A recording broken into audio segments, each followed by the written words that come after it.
సంబంధించిన breaking update చూస్తున్నాము.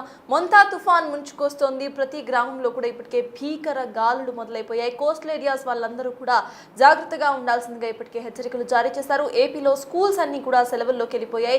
29వ తారీఖు వరకు ఇప్పటికే సెలవులను ప్రకటించారు ఎడ్యుకేషన్ మినిస్టర్. ఒకవేళ కనుక ఇటువంటి సిచ్యువేషన్స్ కంటిన్యూ అయితే 31వ తారీఖు వరకు కూడా ఇటు స్కూళ్లకు సెలవులు ప్రకటించే అవకాశం కనిపిస్తోంది. మీరు విజువల్స్ లో చూస్తున్నారు ఏ రకంగా అక్కడ సముద్రం అల్లకల్లోలంగా మారిందో.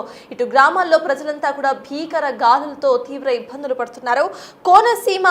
కోనసీమపై తీవ్ర ప్రభావం చూపిస్తోంది ఈ తుఫాను. ఇప్పటికే భీకర గాలులు అక్కడ మొదలైపోయాయి. తీరం దాటే టైంలో ఇంకా ఎక్కువ గాలులు వచ్చే అవకాశం కూడా ఉన్నట్టుగా ఇప్పటికే వాతావరణ శాఖ హెచ్చరికలను జారీ చేసింది. గంటకు 110 కిలోమీటర్ల వేగంతో ఈ ఈదురు గాలులు వీచే అవకాశం ఉన్నట్టుగా ఇప్పటికే వాతావరణ శాఖ హెచ్చరికలను జారీ చేసింది. ఇక ఈ గాలులతో గోదావరి జిల్లాలో బీభత్సం కనిపిస్తోంది. అక్కడ పెద్ద పెద్ద చెట్లన్నీ కూడా కూలిపోయే పరిస్థితి మనకి కనిపిస్తున్నాయి. హోర్డింగ్స్, చెట్లు అన్ని కూడా ఇటు నేలకు రాలుతున్నాయి. ఇక ఎలక్ట్రిసిటీ సరఫరా కూడా అక్కడ ఆగిపోయినట్టుగా తెలుస్తోంది. ఆకస్మిక వరదలు వస్తాయన్న వాతావరణ శాఖ ప్రతి ఒక్కరు కూడా జాగ్రత్తగా ఉండాలంటూ కూడా ఇప్పటికే సూచనలు జారీ చేసింది. ఇక ఏపీ ప్రభుత్వం కూడా ఇప్పటికే కంట్రోల్ రూమ్స్ ను ఏర్పాటు చేసింది. ఈ కంట్రోల్ రూమ్స్ 24/7 ఆపరేషన్ లోనే ఉంటాయి. ఒకవేళ కనుక మీరున్న ప్రదేశంలో ఎటువంటి హెల్ప్ కావాలన్నా కూడా ఈ కంట్రోల్ రూమ్స్ కు కాల్ చేస్తే మీకు తక్షణమే సహాయం అందుతుందని ఇప్పటికే ఇటు వాతావరణ శాఖకు సంబంధించిన వాళ్ళు కానివ్వండి, గవర్నమెంట్ కు సంబంధించిన వాళ్ళు కానివ్వండి ఇప్పటికే ప్రచారం చేశారు. ఇక కలెక్టర్స్ కూడా ప్రజలతో అందుబాటులో ఉండాల్సిందిగా ఇప్పటికే సీఎం చంద్రబాబు ఆదేశాలు జారీ చేశారు. ఇక ఇళ్లల్లోకి ఇప్పటికే ఉప్పాడ సముద్రం దూసుకొచ్చింది. కొన్ని ప్రదేశాల్లో సముద్రం ముందుకొచ్చే అవకాశాలు ఎక్కువగా కనిపిస్తున్నాయి. అక్కడే కట్టుకున్న ఇళ్ళు ఇటు సముద్ర గర్భంలోకి కలిసిపోయే అవకాశాలు కూడా కొన్ని మండలాల్లో కనిపిస్తున్నాయి. కాకినాడలో ఇటు దక్షిణంగా తీరం దాటవచ్చంటూ కూడా అంటున్నారు.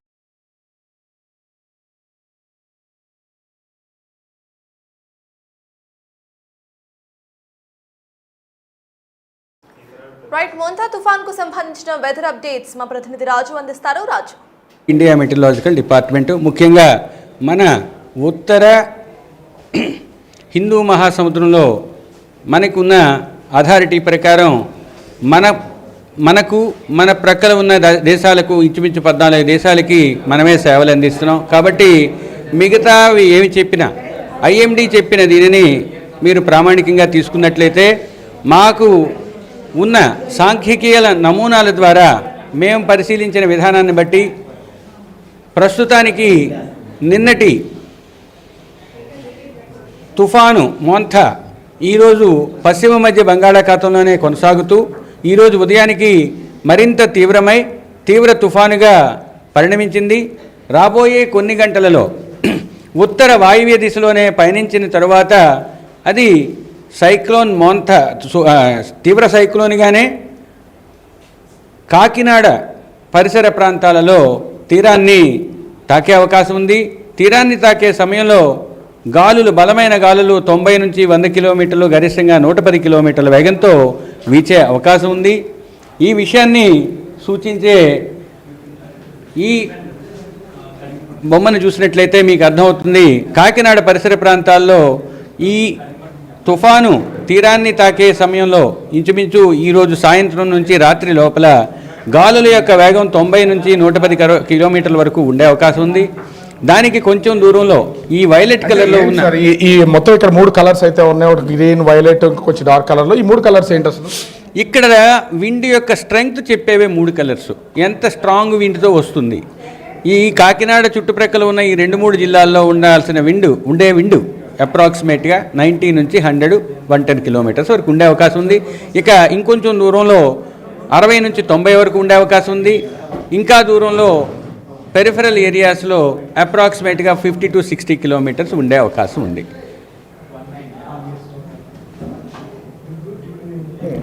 అంటే ఇక్కడ ఈ వీటి ప్రకారం కూడా చూసినా అంటే తీవ్రత ఎలా ఉంటుందనేది అసలు మనకు ఒక అంచనా వచ్చే అవకాశం ఏమైనా కనిపిస్తుందా ఏంటి అసలు? ముఖ్యంగా చూస్తే తీరం దాటుతున్నటువంటి సమయానికి సంబంధించి ముఖ్యంగా ఇప్పుడు ఇక్కడ ఇవాళ 28వ తేదీ ఇన్ని జిల్లాలకు సంబంధించి దాదాపుగా మొత్తము ఒక 7 జిల్లాలు తప్ప మిగతా జిల్లాలన్నింటిలో కూడా వర్షం నమోదవుతున్నటువంటి పరిస్థితి. అంటే ఫ్లాష్ ఫ్లడ్స్ ఎక్కడొచ్చే అవకాశం ఉంది ఏంటి అసలు మ్యాప్ ప్రకారం? ఈరోజు మీకు చెప్పుకున్నట్లుగా ఈరోజు రేపు అత్యధిక ప్రాంతాల్లో తేలికపాటి నుంచి మోస్తరు వర్షాలు పడే సంభావ్యత చాలా ఎక్కువగా ఉంది. అంటే ఉత్తర దక్షిణ కోస్తా జిల్లాల్లో అత్యధిక ప్రాంతాల్లో ఈరోజు రేపు కూడా పడే అవకాశం ఉంది. మూడవ రోజున పలు ప్రాంతాల్లో ఉత్తర కోస్తాలో, కొన్ని ప్రాంతాలు దక్షిణ కోస్తాలో పడే అవకాశం ఉంది. అతి ముఖ్యంగా ఈరోజు శ్రీకాకుళం నుంచి తిరుపతి వరకు ఉన్న కోస్తా ప్రాంతం అంతా కూడా భారీ నుంచి అతి భారీ, కొన్ని ప్రాంతాల్లో అత్యంత భారీ, 1-2 ప్రాంతాల్లో పడే అవకాశం ఉన్నందువల్ల ఆయా జిల్లాలకు రెడ్ వార్నింగ్ ఇచ్చాము. నంద్యాల, వైఎస్ఆర్ కడప, అన్నమయ్యలో 1-2 చోట్ల భారీ నుంచి అతి భారీ వచ్చే అవకాశం ఉన్నందువల్ల ఆరెంజ్ వార్నింగు, కర్నూలు, అనంతపూర్, శ్రీ సత్యసాయి, చిత్తూరులో 1-2 చోట్ల భారీ వర్షానికి అవకాశం ఉన్నందువల్ల వాటికి ఎల్లో వార్నింగ్ ఇవ్వటం జరిగింది. ఇక రేపటికి వచ్చేసరికి శ్రీకాకుళం నుంచి శ్రీకాకుళం, పార్వతీపురం మన్యం, విజయనగరం, విశాఖపట్నం, అనకాపల్లి, అల్లూరి, ఏలూరు, పశ్చిమ గోదావరి మరియు కృష్ణా, ఎన్టీఆర్, బాపట్ల, గుంటూరు, పల్నాడు, నంద్యాల జిల్లాల్లోని 1-2 చోట్ల భారీ నుంచి అతి భారీ ఉండే అవకాశం ఉన్నందువల్ల ఆరెంజ్ అలర్ట్ ఇచ్చాము. మిగిలిన జిల్లాల్లో భారీ వర్షం ఉండే అవకాశం ఉన్నందువల్ల వాటికి ఎల్లో వార్నింగ్ ఇచ్చాము. ఇక్కడ కనిపిస్తున్నటువంటి అసలు ఇది దేనికి సూచిస్తుంది? 3 కలర్లో దాదాపు 4-5 కలర్లు ఇక్కడ డిజైన్ చేసి ఉంటుంది. దేంటి ఇది? ఇవి భూ సరిహద్దుల కలర్స్ ఇవన్నీను. ఓన్లీ ఇక్కడ ఉన్న రెడ్, ఎల్లో ఈ కలర్స్ మాత్రమే తీసుకోండి. మీకు ఫ్లాష్ ఫ్లడ్ రేపు 5:30 లోపల ఆకస్మిక వరద సంభవించే ప్రాంతాలను సూచించే చిత్రం ఇది. ముఖ్యంగా నెల్లూరులో 1-2 ప్రాంతాల్లో, ప్రకాశం కోస్తా తీరంలో ఎక్కువ ప్రాంతంలో, తర్వాత గుంటూరు, బాపట్ల, కృష్ణా, పశ్చిమ గోదావరి, తూర్పుగోదావరిలో దాని యొక్క తీవ్రత తక్కువ ఉంది. కానీ ఇక్కడ చూసినట్లయితే విశాఖపట్నం, అనకాపల్లి, విజయనగరం మరియు శ్రీకాకుళంలో ఫ్లాష్ ఫ్లడ్స్ యొక్క అవకాశం ఉంది, ఆకస్మిక వరదలు జరిగే అవకాశం ఉంది. ఇది మాకున్న తాజా రాడార్ చిత్రం ద్వారా మచిలీపట్నం రాడారు పరిధిలోకి ఈ యొక్క సైక్లోన్ యొక్క బ్యాండ్స్ రీచ్ అవుతున్నాయి కాబట్టి మచిలీపట్నం రాడార్లో వాటిని చూడటం జరిగింది. ఇక మన రాడార్ పరిధిలోకి వచ్చినట్టయితే వైజాగ్ రాడార్లో కూడా చూస్తాము. చూసిన తర్వాత లేటెస్ట్ పిక్చర్స్ ఇవ్వటం జరుగుతుంది.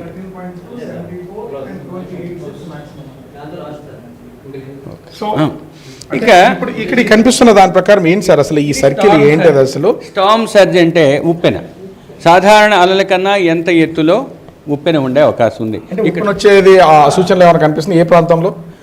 ఇక్కడ చూడండి, కాకినాడ పరిసర ప్రాంతాల్లో, యానం, కాకినాడ, ఈ పశ్చిమ గోదావరి, కోనసీమ ఈ ప్రాంతాలలో 0.5 నుంచి 0.9 వరకు ఒక మీటర్ ఎత్తు వరకు ఉండే అవకాశం. అంటే ఓవరాల్గా చూస్తే ఇక్కడ వాతావరణ శాఖ అధికారులు సూచిస్తున్నటువంటి సూచనల ప్రకారం ఈరోజు సాయంత్రం నుంచి ఇంచుమించుగా 5-6 గంటల మధ్య నుంచి 11 గంటల వరకు ఇది తీరం దాటే అవకాశం ఉంది. ఇది కాకినాడ తీరంలో కాటిక చుట్టుపక్కల తీరం దాటే అవకాశం ఉందని వాతావరణ శాఖ అధికారులు అయితే తెలియజేస్తున్నారు.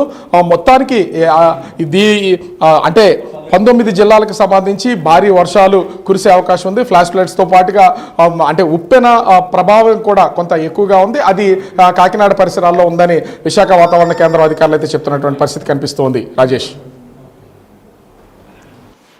ఏపీ వ్యాప్తంగా కూడా భారీగా ఇటు ఈదురుగాలులు వీచే అవకాశం ఉన్నట్టు కూడా ఇప్పటికే అధికారులు హెచ్చరికలు జారీ చేశారు. అయితే ప్రతి ఒక్కరు కూడా తమ ఇళ్లలోనే ఉండాల్సిందిగా ఇప్పటికే హెచ్చరికలు జారీ చేశారు.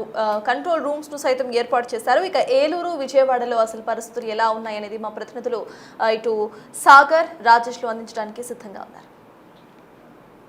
ఉమ్మడి పశ్చిమ గోదావరి జిల్లా వ్యాప్తంగా మెంతా తుఫాను తీవ్రత పెరుగుతుందనే చెప్పుకోవచ్చు. మొత్తం రోడ్లన్నీ కూడా నిర్మానుష్యంగా మారిన పరిస్థితి. గత 2 రోజులుగా అధికారులు ప్రజలందరికీ అవగాహన కల్పించారు.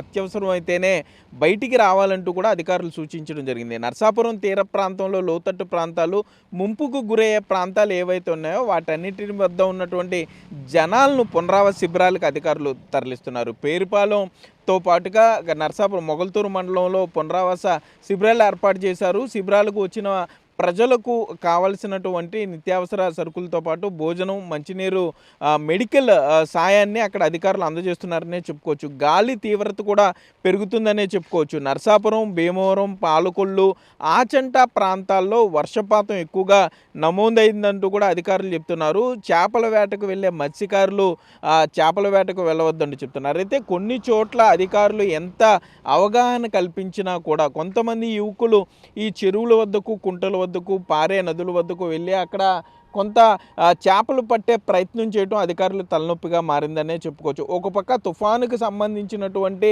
రక్షణ ఏర్పాట్లు చేయడంలో అధికారులు నిమగ్నమై ఉంటే, మరోపక్క యువకులు వారి సరదాల కోసం ఈ చెరువుల వద్దకు వెళ్ళి కొంత సెల్ఫీల కోసం ఎగపడటంతో కొంత అక్కడ అధికారులు ఇబ్బందులు పడే పరిస్థితులు ఉన్నాయి. పోలీసు, రెవెన్యూ, ఫైర్ సిబ్బంది సంయుక్తంగా అన్ని ఏర్పాట్లు చేశారు. తుఫాన్ని ఎదుర్కొనేందుకు సిద్ధంగా ఉన్నామని చెప్తున్నారు. మరోపక్క హైవేల వద్ద జాతీయ రహదారులపైతో పాటుగా ఎక్కడైతే మెయిన్ రోడ్స్ ఉన్నాయో అక్కడ చెట్లు ఏమైనా విరిగిపోతే వాటిని తొలగించేందుకు ట్రీ కట్టర్లను కూడా ముందుగానే సిద్ధం చేసి ఉంచారు. జేసీబీలను కూడా సిద్ధం చేసి ఉంచారు. అప్పటికప్పుడు కాకుండా హడావుడిగా కాకుండా ముందుగానే కొంత రేడియస్ పరిధి తీసుకుని జేసీబీలను మొత్తం జిల్లా వ్యాప్తంగా 27 జేసీబీలను ఏర్పాటు చేశామని ఇప్పటికే ఏలూరు జిల్లాకి సంబంధించి ఇన్ఛార్జ్ మంత్రి నాదెండ్ల మనోహర్ చెప్పడం జరిగింది. పశ్చిమ గోదావరి జిల్లా ఇన్ఛార్జ్ మంత్రి గొట్టిపాటి రవికుమార్ ఇప్పటికే పునరావాస శిబిరాల్లో పర్యటిస్తున్నారు. ప్రజల నుండి అక్కడ శిబిరాల్లో సంబంధించి ఎటువంటి జాగ్రత్తలు తీసుకున్నారు, ప్రజలకు ఇబ్బంది లేకుండా ఎటువంటి వసతులు కల్పించారో అడిగే ప్రయత్నం చేశారు. మరోపక్క గాలి తీవ్రత కూడా ఎక్కువగా ఉన్న నేపథ్యంలో చెట్ల కింద నిలబడవద్దు, పెద్ద పెద్ద హోర్డింగ్ల దగ్గర నిలబడవద్దు అంటూ కూడా అధికారులు చెప్పడం జరుగుతుంది. గాలి తీవ్రత కూడా గంటకు పెరుగుతూ వస్తుంది. తుఫాను తీరం దాటేటప్పుడు గాలి తీవ్రత మరింత పెరిగే అవకాశం ఉంటుందని కూడా అధికారులు చెప్తున్నారు. ప్రస్తుతానికి ఉమ్మడి పశ్చిమ గోదావరి జిల్లా వ్యాప్తంగా చిరుజల్లులు పడుతున్న తుఫాను తీరం దాటేటప్పుడు ఈ వర్షము మరింత పెరిగే అవకాశం ఉంటుందని చెప్తున్నారు. పశువులకు సంబంధించి పశువుల పాకలు కానీ ఏదో శిథిలావస్థకు చేరిన భవనాలు, షెడ్లు ఏవైతే ఉన్నాయో వాటికి దగ్గరలో ఉండొద్దు అంటూ కూడా అధికారులు చెప్తున్నారు. పశువులను కూడా జాగ్రత్తగా ఇబ్బంది లేని పరిస్థితుల్లో ప్రాంతాల్లో పశువులను కట్టుకోవాలంటూ కూడా అధికారులు చెప్పడం జరిగింది. ఉమ్మడి ఇటు ఏలూరు, పశ్చిమ గోదావరి జిల్లా, అటు తూర్పుగోదావరి జిల్లాకు సంబంధించి కూడా అధికారులు పూర్తి స్థాయిలో ప్రజలకు ఇబ్బంది లేకుండా ఏర్పాట్లు చేసినట్లు కలెక్టరేట్ల వద్ద కంట్రోల్ రూమ్లో ఏర్పాటు చేసినట్లు చెప్తున్నారు. ఈ డిజాస్టర్ మేనేజ్మెంట్కి సంబంధించి కూడా ఎప్పటికప్పుడు అప్డేట్ ఇస్తున్నారు. పిడుగులు పడే అవకాశం ఉన్నందున ఇళ్లల్లో నుండి బయటికి రావద్దంటూ కూడా అధికారులు చెప్పే పరిస్థితులు ఉన్నాయి. గంటకు గాలి తీవ్రత పెరుగుతుంది, వర్షం కూడా పెరుగుతుంది. కాబట్టి ప్రజలు అప్రమత్తంగా ఉండాలంటూ కూడా అధికారులు చెప్పే పరిస్థితులు అయితే ఇక్కడ ఉన్నాయి. మరోపక్క మెడికల్కి సంబంధించి వైద్యులను సెలవుల్లో ఉన్న వారిని కూడా తిరిగి వెనక్కి రప్పించడం జరిగింది. వైద్యులు 24/7 అందుబాటులో ఉండాలంటూ ఇప్పటికే జిల్లా కలెక్టర్లు ఆదేశాలు జారీ చేయడం జరిగింది. మరోపక్క ప్రజలు కూడా అత్యవసరం అయితేనే బయటికి రావాలంటూ అధికారులు విజ్ఞప్తి చేసే పరిస్థితులు అయితే ఇక్కడ ఉన్నాయి. కెమెరామెన్ భాగ్యరాజ్తో సాగర్, బిగ్ టీవీ, పశ్చిమ గోదావరి జిల్లా నుండి. ఇక్కడ కాకినాడలో మాత్రం కొంత భిన్నమైన వాతావరణం కనబడుతుంది. గంటకు వాతావరణం మార్పులు కనబడుతున్నాయి. ఉదయం 9 గంటలకి 9:30 ప్రాంతంలో పెద్దగా వర్షం కూడా లేదు, కానీ తర్వాత బలమైన ఈదురుగాలు, వర్షం పడుతుంది. ఇప్పుడు తాజాగా ఒక 10 నిమిషాల ముందు కొంత ఎండ వస్తుంది, మళ్ళీ వర్షం పడుతుంది, మళ్ళీ ఎండ వస్తుంది, మళ్ళీ వర్షం పడుతుంది. ఇలాంటి పరిస్థితి ప్రస్తుతం కాకినాడలో కనబడుతున్నటువంటి సిచ్యువేషన్ అయితే ఉంది. కాకినాడనే మొదటి నుంచి టార్గెట్గా చెబుతూ ఉన్నారు. మొంతా ఎఫెక్టు కాకినాడకే ఉండబోతుందని మొదటి నుంచి వాతావరణ శాఖ అధికారులు చెప్తున్నారు. ఆ దిశగానే కాకినాడ పరిసర ప్రాంతాల వాతావరణం మారుతుంది, క్షణక్షణానికి మారుతున్నటువంటి పరిస్థితి. బలమైన ఈదురుగాలు వీస్తున్నాయి. అంతేకాదు అప్పుడు చూడవచ్చు, ప్రస్తుతం ఎండ వస్తున్నటువంటి దృశ్యాలు మనం చూస్తున్నాం. మళ్ళీ ఒక 10 నిమిషాల తర్వాత వర్షం వస్తుంది. ఇలా భిన్నమైన వాతావరణం కాకినాడలో కనబడుతుంది. ఈ నేపథ్యంలో మచిలీపట్నం కాకినాడ మధ్య తీరం దాటబోతున్న నేపథ్యంలో దాని ప్రభావం అనేది చాలా స్పష్టంగా మనకి ఇక్కడ కాకినాడలో కనబడుతుంది. అంతేకాదు కాకినాడని గ్రేట్ డేంజర్ జోన్గా కూడా అనౌన్స్ చేసినట్టు తెలుస్తుంది. ఎందుకంటే మధ్యాహ్నం తర్వాత 1 గంట తర్వాత పూర్తి స్థాయిలో కాకినాడలో వాతావరణం అంతా కూడా మారబోతుందనేది వాతావరణ శాఖ అధికారులు చెప్తున్న నేపథ్యంలో ప్రజల్ని ఎవరిని కూడా బయటికి రావద్దని చెప్తున్నారు. ఈ నేపథ్యంలోనే కాకినాడ పోర్టుకి 10వ నంబర్ ప్రమాద హెచ్చరికను కూడా జారీ చేశారు. ఎందుకంటే తీవ్రత ఆ స్థాయిలో ఉంటుందని అధికారులు చెప్తున్న నేపథ్యంలోనే అలర్ట్స్ అనేవి ఇస్తున్నటువంటి పరిస్థితి అయితే ఉంది. ప్రస్తుతానికి కాకినాడని అయితే గ్రేట్ డేంజర్ జోన్గా అనౌన్స్ చేశారు. కుండపోత వర్షం మధ్యాహ్నం తర్వాత కురవబోతుంది. సాయంత్రం 5 గంటల నుండి రాత్రి 12 గంటల లోపు కాకినాడ మచిలీపట్నం మధ్య తీరం దాటబోతున్న నేపథ్యంలో ఈ ప్రభావం అంతా కాకినాడ పట్టణం మీద ఉంటుందనేది అధికారులు అయితే చెబుతూ ఉన్నారు. ప్రస్తుతానికి కొంత ప్రశాంతంగానే కాకినాడ ఉన్నప్పటికీ తర్వాత మధ్యాహ్నం తర్వాత ఉగ్రరూపం ఇక్కడ కనపడే అవకాశం కనబడుతుంది. జనరల్గా తీరం దాటిన ప్రాంతం కంటే తీరం దాటినటువంటి చుట్టుపక్కల 15-20 కిలోమీటర్ల మేర చాలా ప్రభావం ఉంటుంది, దాని ఎఫెక్ట్ అనేది కనబడుతుంది. ఈ నేపథ్యంలోనే మచిలీపట్నం కాకినాడ మధ్య తీరం దాటిన తర్వాత దాని ప్రభావం కాకినాడ చుట్టుపక్కల చాలా ఎక్కువ స్థాయిలో ఉంటుందని అధికారులు చెబుతున్నారు. అందుకే గ్రేట్ డేంజర్ జోన్గా అనౌన్స్ చేసినట్టుగా కూడా తెలుస్తుంది. ఈ నేపథ్యంలోనే ప్రస్తుతం కాకినాడలో అయితే వర్షం శాంతించినప్పటికీ ఎండ మాత్రం వేస్తుంది. తర్వాత మళ్ళీ వర్షం కూడా పడే అవకాశం కనబడుతుంది. మరోవైపు అటు ఉప్పాడ తీర ప్రాంతం అంతా కూడా కోతకి గురవుతున్నటువంటి పరిస్థితి. అక్కడ రోడ్డు కూడా కొంత కోతకి గురైనట్టు తెలుస్తుంది. కొంత అక్కడ సూరాడపేటకు సంబంధించిన కొన్ని ఇళ్ళు కూడా ఆ కోతకి గురయ్యి సముద్రంలో కలుస్తున్నట్టు తెలుస్తుంది. ప్రస్తుతానికి మళ్ళీ ఇంకొకసారి చూస్తే మీరు ఇక్కడ మళ్ళీ మబ్బులు పడుతున్నాయి, మళ్ళీ వర్షం పడే సూచనలు కూడా కనబడుతున్నాయి. ఇలా భిన్నమైన వాతావరణం కాకినాడలో కనబడుతున్నటువంటి పరిస్థితి ఉంది. ఏదేమైనప్పటికీ కాకినాడ టార్గెట్గానే మొదటి నుంచి వాతావరణ శాఖ అధికారులు చెప్తున్నారు. కాకినాడకే డేంజర్ పొంచి ఉందని మొదటి నుంచి చెప్తున్న నేపథ్యంలోనే ఆ దిశగానే ఇక్కడ పరిణామాలు కానీ వాతావరణం కూడా మారుతుంది. బలమైన ఈదురుగాలు వీయడం కానీ లేకపోతే వాతావరణ శాఖ ఇస్తున్నటువంటి అప్డేట్స్ కానీ మచిలీపట్నానికి ఉదయం 9 గంటలకి ఇచ్చిన అప్డేట్ ప్రకారం మచిలీపట్నానికి 190, కాకినాడకి 260 కిలోమీటర్ల మధ్య ఈ మోంతా తుఫాను కేంద్రీకృతమై ఉన్న నేపథ్యంలో ఈ కాకినాడ మచిలీపట్నం ఎక్కడ తీరం దాటినా దాని ఇంపాక్ట్ అనేది కాకినాడ మీద ఎక్కువ స్థాయిలో ఉంటుంది. కాబట్టి గ్రేట్ డేంజర్ జోన్గా కాకినాడని అనౌన్స్ చేశారు. ప్రజలు మాత్రం ప్రస్తుతానికి రోడ్ల మీద తిరుగుతున్నప్పటికీ మధ్యాహ్నం తర్వాత తిరగవద్దని చెబుతున్నారు. ఎందుకంటే తీవ్రత ఇంకా పెరిగే అవకాశం ఉంది. కుండపోత వర్షం కూడా కురిసే అవకాశం ఉంది. బలమైన దాదాపు 90 నుంచి 100 కిలోమీటర్ల వేగంతో గాలులు కూడా వేస్తాయని అధికారులు చెప్తున్న నేపథ్యంలో ప్రజలు కూడా అప్రమత్తంగా ఉండాలని చెప్తున్నారు. ఏది ఏమన్నప్పటికీ ప్రస్తుతం కాకినాడలో అయితే కొంత భిన్నమైన వాతావరణం అయితే కనబడుతుంది. ముంతా తుఫాన్ కారణంగా ఇటు పలు జిల్లాలు తీవ్రంగా ఎఫెక్ట్ అయ్యే అవకాశాలు కనిపిస్తున్నాయి. ఆయా జిల్లాల్లో ఉన్న వాళ్ళందరూ కూడా జాగ్రత్తగా ఉండాల్సిందిగా ఇప్పటికే గవర్నమెంట్ సూచనలు జారీ చేసింది. 110 కిలోమీటర్ల వేగంతో ఇప్పటికే ఈదురుగాలు వీస్తున్నాయి. కాబట్టి ప్రతి ఒక్కరు కూడా జాగ్రత్తగా ఉండాలి, అవసరమైతే తప్ప బయటకు రావద్దంటూ కూడా ఇప్పటికే గవర్నమెంట్ హెచ్చరికలు జారీ చేసింది. కంట్రోల్ రూమ్స్ సైతం ఏర్పాటు చేసింది ఏపీ ప్రభుత్వం. కంట్రోల్ రూమ్స్ 24/7 ఆపరేషన్లో ఉంటున్నట్టుగా తెలుస్తోంది.